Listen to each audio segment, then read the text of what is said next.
Do not let them take your guns. Did Congress pass a law to stipulate the ATF do this? Unequivocally, no. Mr. Wilcox, how you doing? Fellow Brooklynite over here. Grew up the same time. Let me ask you this question. Do you think it's okay for the ATF to act outside of congressional legislative authority, criminalizing 10 million Americans who are currently law-abiding citizens? It's good to see another proud son of Brooklyn. I don't believe that is what ATF is doing here, so I disagree with the premise. Do you think that by this rule there will not be 10 million felons in the United States because they bought a product that the ATF authorized to be sold and that the ATF said was legal up until the Biden administration? So not liking a law isn't a reason for ATF not to. Well, Mr. Wilcox, there's no law. Congress didn't pass it. That's a rule from ATF. Let me ask you this question. Do you believe in separation of powers? Of course. Do you believe that the legislative power resides within the congressional body and not the executive? I do. So then why do you think it's okay for the ATF to come up with some rule with the force of law that Congress did not pass? Congress passed the law 90 years ago, and ATF is... So you're saying to me that a law that Congress passed 90 years ago allows for 10 million Americans to become felons today? Congress passing a law allows ATF to regulate as technology changes. Come on, Mr. Wilcox. Don't do that to the American people. We know better. Don't do that. I find it interesting that my colleagues have no problem with the ATF going outside its boundaries with respect to this brace. Meanwhile, my colleagues have no issue with the fact that the President of the United States has made a complete bastardization of asylum at the southern border, which has led to more fentanyl killing more people between the ages of 18 and 45 in the United States. Fentanyl is the #1 killer of Americans in the United States, and they have no problem talking about that. They don't even want to discuss it, but we're here talking about this. Ms. Swearer, you just saw the video that was up on the screen. Do you have a response for this video?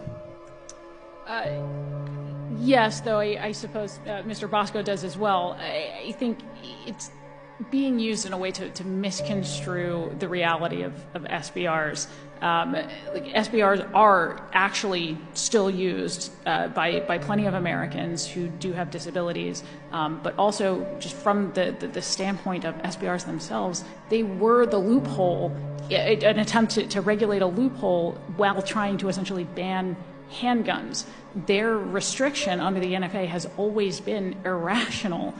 This idea that somehow a 14.5-inch barrel is more concealable than a 16.5-inch barrel when you walk in to commit a mass shooting, and that's why they choose it. It's just not realistic. It's the same gun. If you take that same gun and put it in a 16-inch barrel, if anything, the muzzle velocity will be increased when it is fired.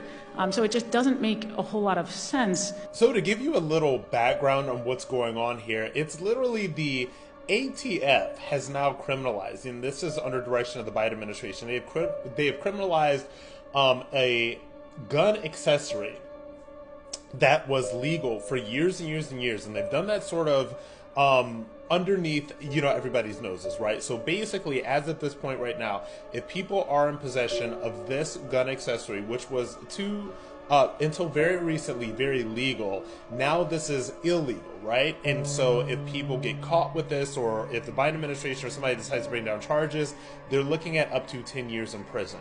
So is that right? No. In fact, it is completely insane that this is something that they're trying to put under the noses of the American public.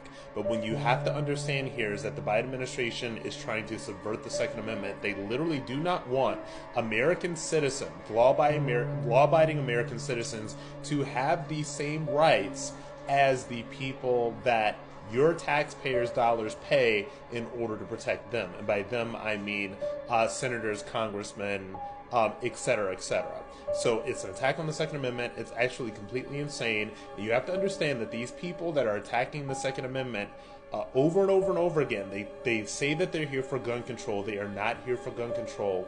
This is disarmament.